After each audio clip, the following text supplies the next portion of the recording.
Okay, but I think I'm confident in the 2568. Okay, so let me try my thingy first. 2568. Oh, there you go.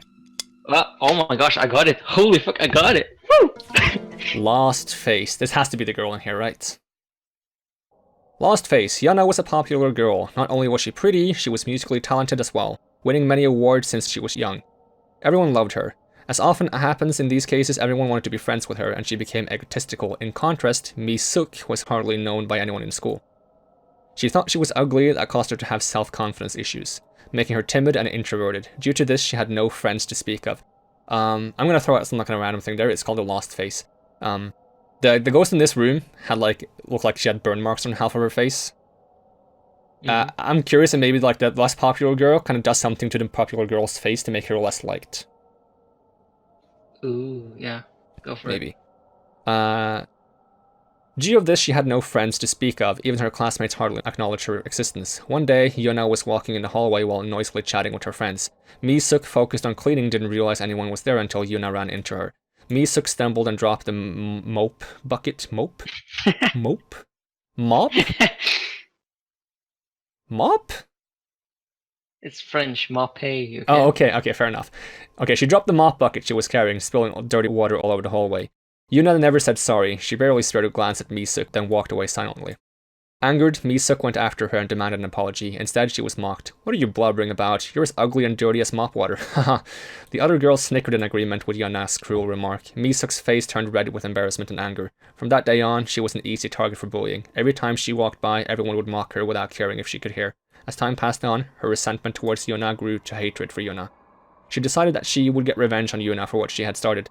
How pretty does she think she is? Does she think that beauty lasts forever? We'll see about that. One day, Yeona was chatting with her friends in the music appreciation room. Mi-suk quietly approached them, and as usual, the kids began mocking her. No one paid any attention to the bottle she held in her hand. Mi-suk took the cap off the sulfuric acid she brought and threw it at Yeona's face. Yeona's scream of pain filled the room and echoed through the halls. The kids around her scrambled away in horror. Not one soul stayed behind to help Yeona. Yeona pleaded for help as she screamed in agony, but Mi-suk just smiled cruelly and watched her beg. Yeona's pretty face was eaten away by the acid. She was fortunate to have survived the attack, but left her with a hideous scar covering half her face. Fucking called it. There was no trace of her former beauty to be found. After that incident, she would not go to school, refusing to even come out of her house. She broke all the mirrors inside, and her disfigured eyes, being sensitive to light, caused her to keep the house internally dark. So that's why the lights aren't on in this room. Her depression became so deep that one day it drove her to leap from the roof of the house. They said it was hard to identify her body because she struck the ground face first, completely destroying what had remained. Since her death, there are rumors of sightings of Yeona's ghost in the music appreciation room. It is said that her ghost always has her back turned and that you'll die if you ever see her face. Yeah. It's actually good that it kind of makes sense why the yin-yang token works on her, because I think the note says that when you were in a dark room, it kind of created some kind of light. Oh yeah. Which is why it works on her and not everything, because it would be kind of silly if the yin-yang token worked on every single ghost. So they kind of justify it. That's what I kind of thought it would. Okay, after this you can actually hunt or confront the ghost or whatever. Yeah. Oh fuck. No crashing. Oh, there we go. Never mind. I spoke too soon. Fuck. Okay, I'm gonna head over to the auditorium and pick up the items there before we go back and solve all the puzzles. Yeah. Yes. Oh, there's actually items in this place. Yeah, we missed a couple of items. I don't think it's anything important. Nope, none of them are important. Oh, okay. So we'll just do them real quick. And I wonder what they're for. I also wonder what, for example, the cigarette packet's for. It might be it's not for anything. It's just perhaps just like. Oh, but by they're not important, I mean they're mundane items we know what are used for, like consumables.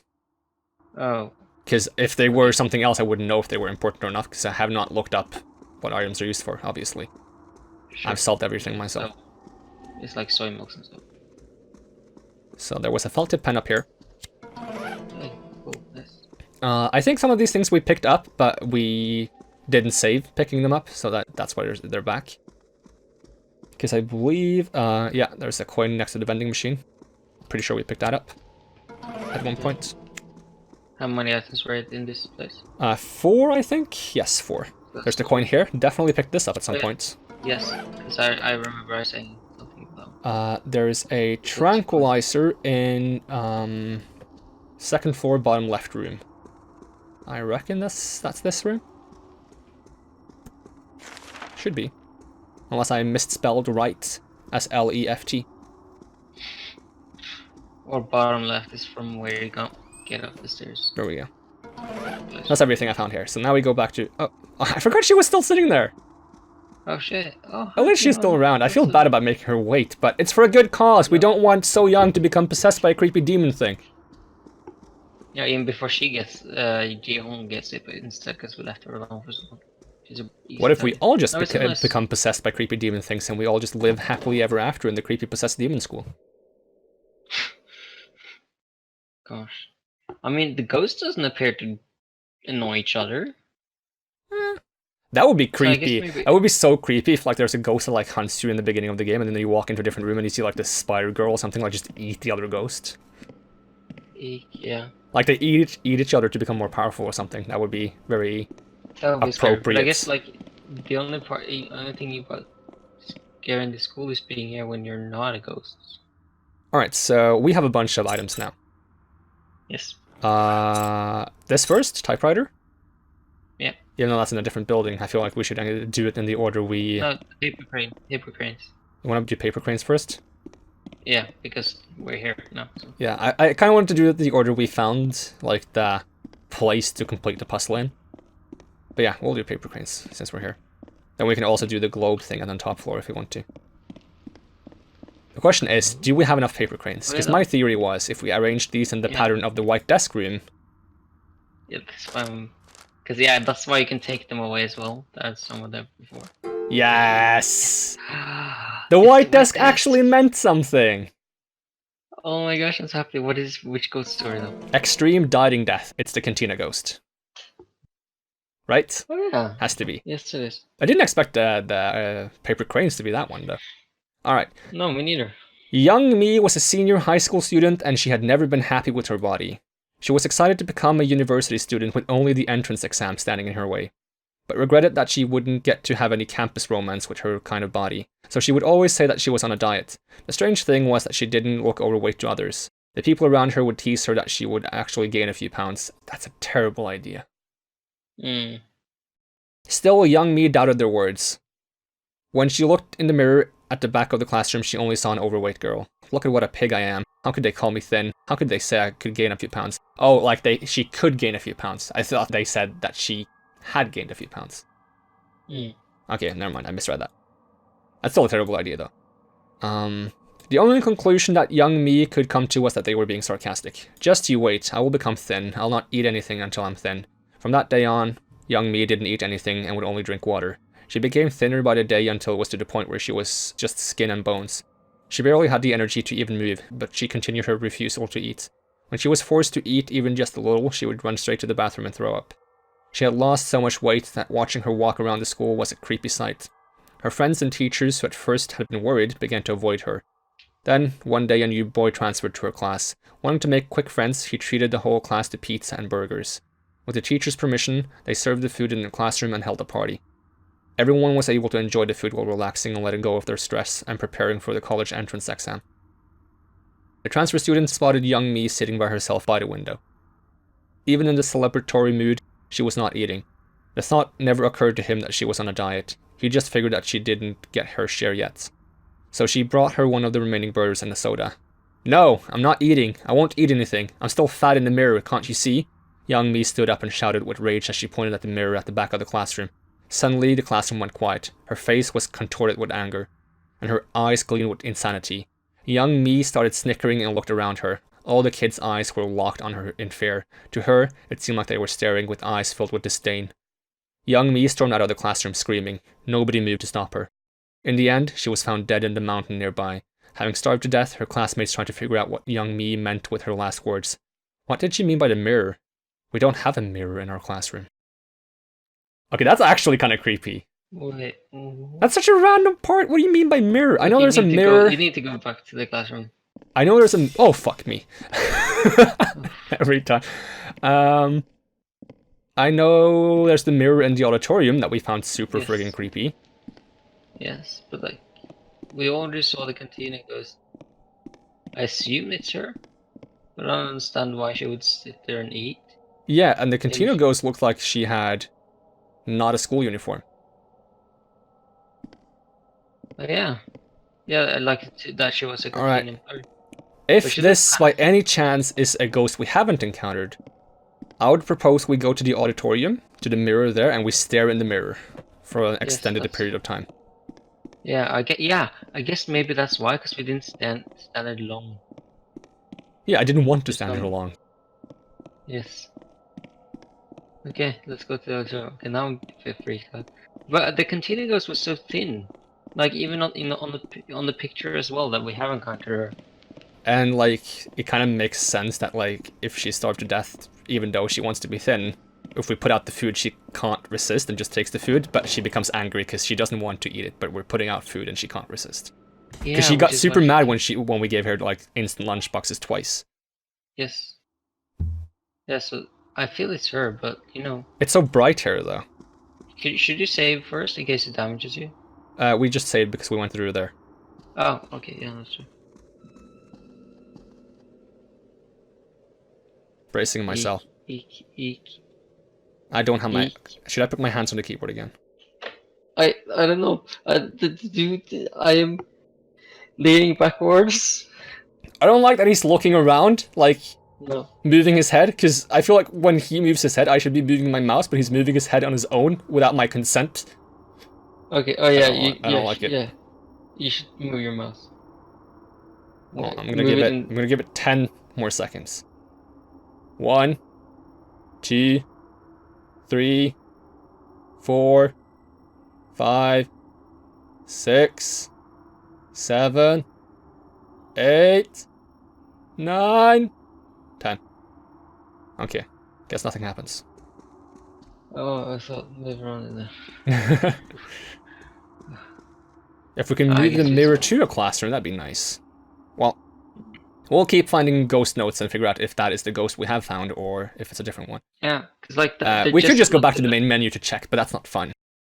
No, let's not do that. We have so many tools to find more ghost stories that we can actually solve this without going to the main menu and looking at the stuff we found so far. But I'm surprised because like the part of that story is not like that she was the ghost. That sort of okay, that makes no sense. Sorry, let me rephrase. I'm shocked that like the mirror thing is like suspenseful thing in that story. So yeah, exactly. Like you'd think the whole ghost story would be like the creepy thing is about her dying and becoming a ghost, but it's about like there being a mirror that nobody else saw. That's so random and so creepy. Yes, exactly. Maybe you should try looking at the window. Like maybe she was hallucinating a mirror because she was like so fixated on herself and the mirror doesn't have any significance. I just feel like it should. Yeah. Like ending the story like that, you always end a horror story with like a line that makes something more scary again. Yes, and make you think or whatever. Like the movies do was like, oh, based on the true story. Like, it's not a good way to do it, but that is like an example of how they try to make the last thing scary. And the mirror thing was definitely scary, but yeah, we're doing this now. Yeah, I really don't understand what Janitor's gone though. I mean, I appreciate it so much, but... Alright, so Canada was one. Netherlands. Egypt. Australia. Australia. And then the last one we don't know. Which was somewhere in Asia. It says opposite side of Asia, which would imply that it's in Asia, but... It's, oh no, wait, opposite side of Asia. But it could also mean opposite side of the world to Asia. That is true, that is like, true. the phrasing is a bit weird, and the fact is this game is translated, so, like, Asia. They might have even fucked it up. Wait, go through Asia, go on the other side of it. The thing is, like, if you go exact opposite, you kind of end up in the ocean, because it's kind of like here-ish. Yeah, Canada. We already have Canada. No, but like on the right side, United States of America. Like there. Literally there, like the big floating mass there. Click on it. This one? Yeah. Okay. I thought that would be the opposite side. I mean, it's still a... Because we know China has had a lot of silver, and at some point in history, Russia did some silver stuff. Yeah. Guess I do one of the Stan countries. To the left. There are two implications, maybe a third one that we can't really figure out. And it would be the opposite side of Asia, and then the question is opposite to what? And since the gameplay takes place in Korea, that would be the opposite side of Asia from Korea. Or it's the opposite of Asia itself, which is the other side of the world. Yeah, now go to the left, go to the Stan countries, they're on the opposite side of Korea. A girl stream. Let's go systematically through The second country is one born from silver. The nation stands in the opposite side of Asia. Of Asia. Would imply that it's still in Asia, right?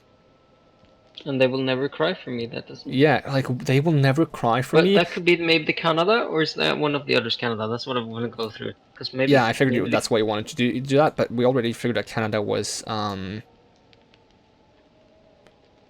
maple trees. Oh yeah, fuck, yeah. And then sea level, Netherlands, smallest continent in the world, Australia, which is apparently confused with Austria. And then first country, king used to be worshipped as a god, Egypt. So, like, I'm pretty solid on all of other options, like all of choices. Second country is one born from silver. Like, I've looked at statistics for countries utilizing silver and exporting silver. The problem is, having, like, doesn't necessarily, this could be born. This doesn't necessarily mean literal. Born from silver. Born from silver. What does that mean? Born from silver? Because, like, the first thing that comes to mind is a country that has prospered economically because of silver. Yes. But it could be something else. And also this last part, I feel like it should have some kind of significance. They will never cry for me. Who are you? Is it specifically you, or is that also more metaphorical?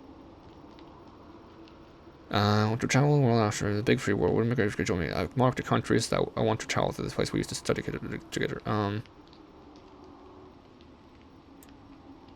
Never cry. Like, is this specific, or is there like some kind of saying in that country, like, oh, we will never cry for someone? You know, because that could be like a national thing, like a saying, like a slogan. I don't know what you call country slogans. Let me look on the globe, just to like. Let me look at my real life globe. In the opposite side of Asia. So I have my actual globe here as well. Yeah, it's on the left side because in the opposite side of Asia. The way it's worded makes it seem like it's not on the back of it. Oh. Apparently down here somewhere. Very end of South America. Whoa. Very bottom of South America. Let me look at my globe. The fuck is down here? My globe is so outdated. Argentina? Anything else?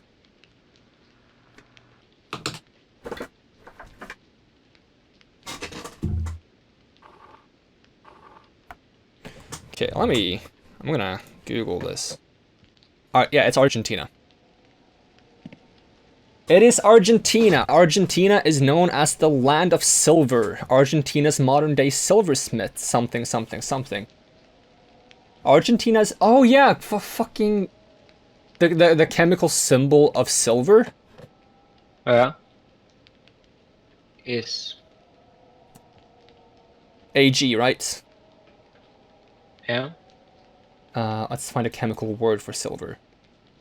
It's from Latin, argentum. Argentum, Argentina. They're derived from the same words. Probably. Most likely. I'm throwing this out there. This is my theory. I'm assuming Argentina just means something silver. So the last one is Argentina. If that is the case, that's super cool. So they didn't actually mean the very opposite side of Asia. No.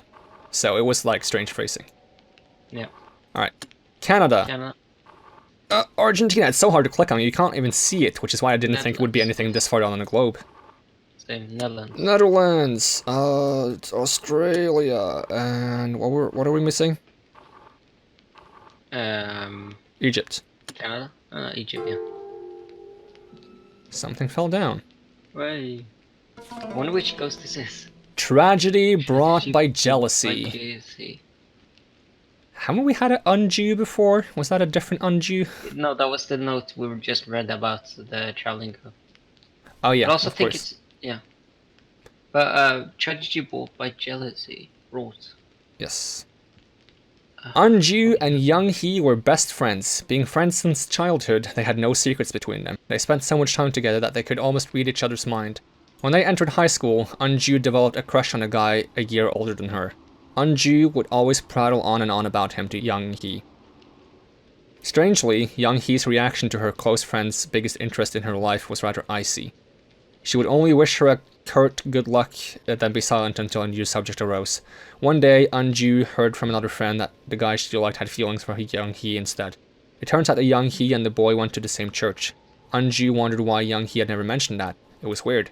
From that point on, Eun-ju was suspicious of every single thing Young-hee said or did. Soon they grew so far apart that they wouldn't even say hello to each other. This is such a classic, like, love tearing friends apart. Yes. It's sad though, but yeah. Sometime after, Eun-ju found Young-hee and the boy sitting on a bench innocently talking. Envy filled her eyes. That evening, Eun-ju called Young-hee up to the school's rooftop. They began to argue, but Young-hee kept on denying Eun-ju's accusations. The arguing got louder and more heated, and out of anger, Eun-ju pushed Young-hee off the rooftop. Young-hee fell down headfirst and died instantly without a sound. Eun-ju gave a false statement to the police, and Young-hee instead was reported as suicide. After some time passed, Eun-ju was able to go out with her crush. One day she made plans with her boyfriend to go on a date at school. They thought it would be a great idea to meet up in the middle of the night. That way they could stay out in the heat and it seemed adventurous. Eun-ju arrived at the school first and was waiting in the empty classroom. When her boyfriend didn't show up after the promised time, she began to get scared. Suddenly, thunk, thunk, thunk. She heard something echoing from the hallway. Then she could hear a door opening. Not here. It wasn't her boyfriend's voice. It was a raspy voice of a woman that sent shivers down her spine. Thunk, thunk, thunk. Is this the bathroom ghost? Yes, I think so. The noise was getting louder and louder until it was shaking the ground with every thunk. Eun-ju heard another door open. Yoki-do on there. Thunk, thunk, thunk. Oh, is that thunk, when thunk. Fiona is not here? Apparently. I think so. The thunking was getting closer to her now. Terrified, Eun-ju dove under the teacher's desk to hide. She was quaking in fear. A door to the classroom flew open. Eun-ju peeked at the door through the crack under the desk. There was nothing to be seen. Just when Eun-ju thought something must be wrong, an object fell from the desk and Eun-ju's eyes flew up to see what knocked it down. Yoki-do-on-ne. Eun-ju screamed so loud that her voice echoed throughout the whole school. So that's the bathroom ghost. Yeah.